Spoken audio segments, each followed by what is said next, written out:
Assalamualaikum warahmatullahi wabarakatuh. Berjumpa lagi dengan cerita horor tengah malam. Masih melanjutkan cerita dari akun Twitter @netrakala, yaitu kisah cerita tentang mereka bagian ke-13 yang berjudul Sendang Kapit Pancuran. Sebelum mendengarkan, jangan lupa untuk klik tombol subscribe, tombol like, dan tombol lonceng untuk mendapatkan notifikasi agar tidak ketinggalan cerita menyeramkan selanjutnya. Tanpa berlama-lama lagi, langsung saja kita menuju ke ceritanya. Bagian ke-13, Sendang Kapit Pancuran. Bagaimana, Arif? Tanya Banyu saat melihat Pak Arif mulai berdiri dan membersihkan tanah yang menempel di celananya. Energi Bima masih terasa jelas. Semoga dia baik-baik saja, ucap Pak Arif. Sekarang apa yang harus kita lakukan? Ucap Pak Dewawan sambil melihat ke sekitar. Kejadian yang barusan dia alami jauh dari ekspektasinya. Benar-benar mengerikan. Sosok-sosok itu bahkan bisa menyentuh tubuh mereka. Kita lanjutkan ke Sendang Pitu. Waktunya sudah tidak banyak, ucapnya. Tapi Banyu masih begitu khawatir dengan kondisi anaknya.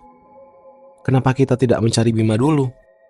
Kau bilang Bima kunci dari semua ini, ujar Banyu sebisa mungkin terlihat tenang. Bagaimana kita bisa mencarinya saat ini? Aku tanya kepadamu, bagaimana kita bisa mencarinya sekarang di tempat ini? Kata Arif yang sudah mulai hilang kesabaran. Tapi ini anakku, Rif, anakku. Seharusnya kau tidak mengajaknya ke tempat seperti ini. Akhirnya kesabaran Banyu pecah. Teriakannya begitu keras hingga menimbulkan suara yang menggema di sekitar mereka. Kau pikir aku juga tidak khawatir dengan keadaan anakmu? Hah? Ucap Pak Arif. Nafasnya terlihat memburu. Matanya melotot melihat ke arah Banyu. Mereka berdua saling beradu pandang. Tidak ada kegentaran yang timbul dari diri Banyu, meski dia tahu yang di depannya bukan orang sembarangan. Karena sudah sejak lama dia mengenal Arif. Cukup kalian berdua, ucap Pak D. Kalau ada yang harus disalahkan, salahkan aku. Banyu, aku tahu perasaanmu. Yang harus kita lakukan sekarang, percaya dengan keputusannya Arif. Dia lebih tahu daripada kita. Lanjutnya sambil berjalan mendekati saudaranya, mencoba menenangkan. Sedang Pak Arif berjalan dan duduk di salah satu bonggol pohon yang berada di dekatnya. Setelah ini, mungkin akan ada kejadian di luar nalar kalian. Semua sudah telanjur. Kita harus segera menyelesaikan masalah ini. Untuk urusan Bima, aku percaya dia baik-baik saja. Karena aku melihat dengan mata kepalaku sendiri betapa hebatnya anakmu itu, ucap Pak Arif. Setelah beberapa saat diam, tatapannya kini langsung mengarah ke Banyu yang masih berdiri mematung. Tampak sekali raut kekhawatiran yang muncul dari wajahnya. Maafkan aku, ucap Banyu. Mendekat ke arah Arif, tersenyum dia bangkit dan menjabat tangan temannya. Kembali mereka bertiga melanjutkan perjalanan. Tidak ada gangguan sama sekali, yang membuat Pak Arif justru berpikir kalau ada sesuatu yang tidak beres. Langkah demi langkah mereka lalui. Pohon-pohon yang awalnya rapat kini mulai berkurang. Terlihat di depan mereka sebuah tempat terbuka dengan pohon besar yang tepat berada di tengah. Tunggu, ucap Pak Arif sambil merentangkan tangannya. Memincingkan mata, dia melihat siluet seorang yang sedang duduk di dekat pohon besar itu. Kenapa, Arif? Tanya Pak D yang mengikuti arah pandangan Pak Arif. Dia juga melihat siluet seseorang. Kalian tunggu di sini, ucapnya sambil melangkah mendekati sosok tersebut. Hawa keberadaan dari makhluk itu benar-benar kuat, bahkan membuat perasaan Pak Arif begitu tertekan. Tidak bermaksud untuk mencari perkara, tapi tujuan mereka jelas ada di depan mata. Tidak mungkin mereka bisa menghindari sosok tersebut. Di hatinya tidak pernah lepas zikir. Langkah demi langkah yang Arif lalui penuh dengan kegelisahan. Begitu banyak pertimbangan dan kewaspadaan. Akhirnya kalian sampai juga, ucap sosok itu yang masih duduk di atas batu. Ki Ganang, ucap Pak Arif, memandang sosok laki-laki tua di depannya. Neng di bocah seng mbok gowo mau. Di mana bocah yang kamu bawa tadi? Kata Ki Ganang tanpa basa-basi. Pak Arif berpikir cepat. Kalau Bima tidak bersama dengan sosok ini, di manakah dia saat ini berada? Neng di bocah ki mau. Di mana bocah itu tadi? Bentaknya keras membuat telinga Pak Arif berdenging. Aku orang ngerti. Aku tidak tahu, jawab Pak Arif. Seketika, kewaspadaan menggelayuti. Sosok yang ada di depannya bisa saja tiba-tiba menyerang. Kowe orang ngerti? Kamu tidak tahu, ucapnya menyeringai. Ki Ganang bangkit dari duduknya. Kepalanya meneleng kanan dan kiri seolah sedang mempertimbangkan sesuatu. Tersenyum, tiba-tiba dia bergerak dengan cepat. Kepalan tangannya sudah berada beberapa jengkal dari muka Pak Arif. Refleks, ia langsung menghindar mundur beberapa langkah. Iso main-main koi bocah. Tak omongi pisan meneh. Pilihane tinggal siji, liane oleh Bali. Bisa main-main kamu bocah. Aku kasih tahu sekali lagi. Pilihannya tinggal satu, lainnya bisa pulang, ucapnya tegas. Jelas sekali ada nada bahaya dari setiap ucapan yang dilontarkan oleh Ki Ganang. Bisa saja dia kembali menyerang dan memanggil ingon-ingonnya. Kini Pak Arif berharap sosok penghuni alas Lali Jiwo tidak muncul. Keselamatan Banyu dan Wawan jadi taruhannya. Pilihan-pilihan. Hah, aku rak butuh pilihanmu. Pilihan-pilihan. Hah, aku tidak butuh pilihanmu, ucap Pak Arif berani. Sekarang sudah kepalang tanggung untuk takut. Kapan saja nyawanya bisa hilang di tempat ini. Yen ngono, yo pilihannya wis jelas. Kalau begitu pilihannya sudah jelas, ucap Ki Ganang. Pertarungan memang tidak bisa dihindari lagi. Ki Ganang sebenarnya hanya ingin membawa Bima dan membiarkan yang lainnya pergi. Tapi bocah yang ada di depannya benar-benar membuat dirinya muak. Angin dingin mulai berhembus kencang. Sensasi yang Arif kenali saat mereka hadir. Benar saja, para penghuni alas Lali Jiwo mulai bermunculan dari balik pohon yang ada di sekitarnya. Cilaka, batin Arif panik. Dia sendiri tidak takut untuk berhadapan dengan mereka. Tapi bagaimana dengan Banyu dan Wawan? Dipandangi Ki Ganang yang ada di depannya beberapa meter, seringai mengerikan tampak jelas dari wajahnya yang tua itu. Mereka tidak akan selamat kalau kau memanggil ingon-ingonmu, ucap Pak Arif berusaha bernegosiasi dengan Ki Ganang. Bukannya kau era butuh pilihan? Bukannya kamu tidak butuh pilihan, sanggah Ki Ganang lantang. Sialnya, Ki Ganang tahu kelemahan dari Pak Arif yang tidak akan membiarkan teman-temannya dalam bahaya. Sementara itu, dari kejauhan, Banyu dan Wawan melihat Arif sedang berdiri di depan sosok yang mereka kenali. Sesaat, sepertinya mereka sedang membicarakan sesuatu, hingga tiba-tiba saja sosok kakek itu menyerangnya. Untung refleks yang dimiliki Arif bagus. Dia bisa menghindari pukulan dari sosok itu. Apa Bima juga ada di sana? Ucap Banyu lirih. Aku tidak tahu. Kita lihat saja dulu, dan jangan melakukan apapun. Toh kalau kita ke sana sekarang, hanya akan menyulitkan Arif, ujar Pak D. Mengerti, Banyu kembali mengamati Arif dan sosok yang pernah mereka temui beberapa saat lalu. Mereka hanya manusia biasa, yang mencoba menyelamatkan anak-anak mereka dari bangsamu, ucap Pak Arif. Udah urusanku opo sih dari tujuannya bocah-bocah kae. Bukan urusan saya apa yang menjadi tujuan dari bocah-bocah itu, kata Ki Ganang tidak peduli. Justru malah kini ia berjalan mendekat ke arah Arif. Tepat saat dia berada di depannya, dia membisikkan sesuatu yang membuat Pak Arif membulatkan matanya. Paham? Ucapnya dengan dibarengi lenyapnya Ki Ganang dan para ingon-ingonnya. Masih terngiang-ngiang jelas ucapan Ki Ganang. Kini benar-benar tidak ada waktu lagi. Segala sesuatunya bisa semakin buruk. Pak Arif berbalik dan melambaikan tangan ke arah kedua temannya yang sedang bersembunyi. Meskipun percuma, karena mereka tetap membaui keberadaan kedua laki-laki itu. Bagaimana Arif? Apa kamu sudah tahu di mana Bima sekarang?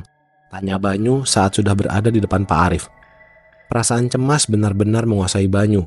Bahkan dia hampir lupa dengan tujuan awal kenapa mereka datang ke tempat ini. Tidak, dia pun tidak tahu keberadaan dari Bima, jawab Pak Arif.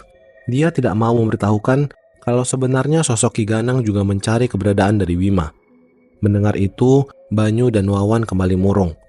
Secerca harapan yang muncul kembali hilang terbawa angin yang berhembus di sekitar mereka. Kalian lihat pohon besar itu? Tunjuk Pak Arif ke arah pohon besar yang menjulang tinggi menyeramkan. Mengangguk, mereka berdua melihat apa yang ditunjuk oleh Pak Arif. Kemungkinan Sendang Pitu ada di sana. Jangan jauh-jauh dariku, lanjutnya sambil berjalan memimpin. Baru beberapa langkah berjalan, untung saja mereka semua tidak terkena serangan jantung. Bahkan Pak D sampai terjengkang ke belakang saking kagetnya. Bima dan Kromo Sengkono tiba-tiba muncul tepat beberapa meter di depan mereka. Nyengir tanpa merasa bersalah, Bima berjalan menuju ke arah Pak Arif dan yang lainnya. Berbeda dengan Arif, dia tetap pada posisi siaga. Dia yang sudah paham dengan dunia astral, tidak serta-merta langsung percaya bahwa itu adalah Bima. Berbeda dengan Banyu yang langsung berlari menuju anaknya. Kamu gak apa-apa Bim? ujar Banyu saat sudah selesai memeluk anaknya. Nggak apa-apa Pak, ucap Bima. Sejenak Pak Arif diam, tidak melakukan apapun. Dia mengecek energi dari Bima dan kromosom Kono. Setelah merasa yakin, barulah dia bertanya. Apa yang terjadi padamu, Bim? Tanya Pak Arif penasaran. Bima menceritakan bagaimana tadi saat penghuni alas lali jiwa menyerang mereka, tiba-tiba saja Ki Ganang muncul dan membawa kembali Bima ke desa. Beruntung Bima dan kromosom Kono bisa melarikan diri. Syukurlah, ucapnya sambil tersenyum lega. Benar dugaannya bahwa kromosom Kono tidak akan membiarkan Bima terluka. Namun batinnya juga tidak begitu saja tenang. Permasalahan mereka saat ini bukan hanya mengambil air Sendang Pitu untuk Maya, tapi Bima sendiri juga menjadi incaran dari Ki Ganang. Selain itu, keselamatan dari mereka juga masih tidak bisa dibilang aman. Apa itu Sendang Pitu? Tanya Pak Arif kepada kromosom Kono yang sedari tadi diam. Benar, itu pintu masuknya, geram kromosom Kono. Bagaimana caranya kita bisa masuk? Tanya Bima. Tanya Bima menoleh ke arah kromosom Kono. Masuk. Kalau kau mau mati, silakan masuk, ucap kromosom Kono. Tapi, bagaimana caranya mengambil air itu? Tanya Pak D yang mencoba memberanikan diri. Perlahan kromosom Kono menolehkan wajahnya ke arah Pak D Wawan. Gemetar, dia tidak berani menatap sosok buto yang ada di dekatnya. Buat mereka yang keluar dan memberikan kepada kita air itu, geramnya kembali menoleh ke arah pohon. Tunggu dulu, itu sama saja dengan menantang mereka. Menghadapi Ki Ganang saja sudah kewalahan. Bagaimana bisa kita menghadapi ketujuh punggawa itu bersamaan? Ucap Pak Arif. Baginya, apa yang diucapkan kromosom Kono sungguh tidak masuk akal. Bukannya itu malah membuat diri mereka dalam bahaya. Kowe wedi cah. Kamu takut nak? Ucap kromosom Kono menggunakan bahasa Jawa. Bagaimana dengan mereka? Terlalu berbahaya. Aku tidak setuju, kata Pak Arif yang masih tidak setuju untuk menantang para demit yang memiliki kemampuan yang luar biasa.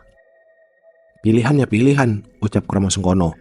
Seketika Pak Arif diam mendengar itu. Koe, Reneo, kalian kesini, kata kromosom Kono sambil menunjuk Banyu dan Pak Dewawan. Mendengar itu, Bapak dan Pak D justru menatap Pak Arif mencoba mencari persetujuan. Pak Arif hanya mengangguk. Berjalan takut-takut ke arah kromosom Kono, Bapak dan Pak D merasa diri mereka kecil. Setelah sampai tepat di depannya, kromosom Kono langsung memegangi pundak kedua orang tersebut dan menghilang. Menyadari hal itu, Pak Arif mengumpat keras-keras. Sedang Bima malah sok tidak paham apa yang dilakukan oleh kromosom Kono yang membawa pergi Bapak dan Pak D-nya. Pak Arif, kemana mereka dibawa pergi? Kata Bima mulai panik. Aku tidak tahu, Bim. Aku tidak menyangka dia akan membawa pergi mereka berdua, ujar Pak Arif yang mulai duduk bersila untuk mencari keberadaan teman-temannya. Bima tidak berani mengganggu. Di batinnya tetap percaya kepada kromosom Kono karena beberapa kali dia sudah menyelamatkan nyawanya. Ora usah semelang, bocah-bocah kae tak gawaning simbah. Gak usah khawatir, anak-anak itu aku bawa ke simbah. Terdengar suara geraman dari belakang mereka. Sontak Pak Arif dan Bima menoleh. Benar saja, kromosom Kono sudah kembali. Kowe wedi yen koncomu dicelakani sek mangon kene to. Kamu takut kalau temanmu dilukai yang ada di sini kan? Katanya dengan senyum yang mengerikan. Setidaknya bilang dulu apa yang mau kau lakukan. Jangan membuat panik seperti itu, ujar Pak Arif dengan nada yang sedikit meninggi. Memang benar dia khawatir dengan Banyu dan Wawan jika harus berada di sini. Apalagi saat ini mereka sedang dalam kondisi yang tidak baik-baik saja. Sedang Bima yang mendengar itu hanya menghela nafas lega. Kakek ngomong, banyak bicara, hanya itu yang diucapkan oleh kromosom Kono.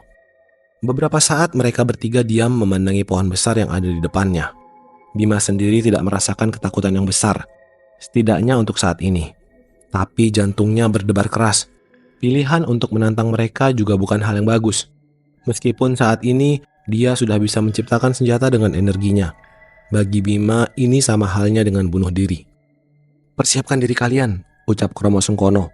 Dari tangannya, kini tercipta sebuah bola api yang pernah dilihat oleh Bima beberapa saat lalu. Sejurus, kromosom Kono melemparkan benda itu yang tepat mengenai pohon besar yang ada di depan mereka, dibarengi dengan suara ledakan yang memekakan telinga. Wani-wani nih kowe ngerusak panggonan iki. Berani-beraninya kamu merusak tempat ini. Terdengar suara menggelegar wanita yang muncul dari segala arah. Bima yang mulai panik mengedarkan pandangannya. Begitu pula Pak Arif yang kini tengah bersiap-siap untuk bertarung. Sosok yang muncul membuat Bima memeki kaget. Di depannya kini muncul 3 orang. Tapi anehnya tubuh mereka menempel satu sama lain. Bagai kembar siam. Kromo Sengkono! Gelegar suara wanita yang tepat berada di tengah. Sendang Kapit Pancuran, ucap Kromo Sengkono. Opo maksudmu merusak panggonan iki? Apa maksudmu merusak tempat ini? Ujarnya kembali. Hanya sosok wanita yang sedari tadi berbicara. Sejenak Bima berpikir bahwa 2 laki-laki yang ada di sampingnya hanya sebuah tubuh tanpa nyawa. Tapi Bima salah. Ternyata sosok laki-laki itu pun juga bisa berbicara. Suwe ora ketemu. Lama tidak bertemu, ucap salah satu muka laki-laki yang ada di sebelah kiri. Aku butuh banyu sendang pitu, ucap Kromo Sengkono jelas dan tegas. Mendengar itu, justru mereka malah tertawa. Banyu sendang pitu, ora iso. Air sendang pitu, tidak bisa, ucap si wanita dengan nada mengejek. Ritual Sanggarpati wis dimulai. Kowe ngerti arti nopo? Ritual Sanggarpati sudah dimulai. Kamu tahu artinya apa? Kembali Kromo Sengkono berbicara kepada mereka. Kini Bima dan Pak Arif hanya mendengarkan. Tidak berani melakukan apapun terlebih dahulu. Hawa keberadaan mereka membuat bernafas terasa sulit. Batin mereka terasa tertekan. Sanggarpati.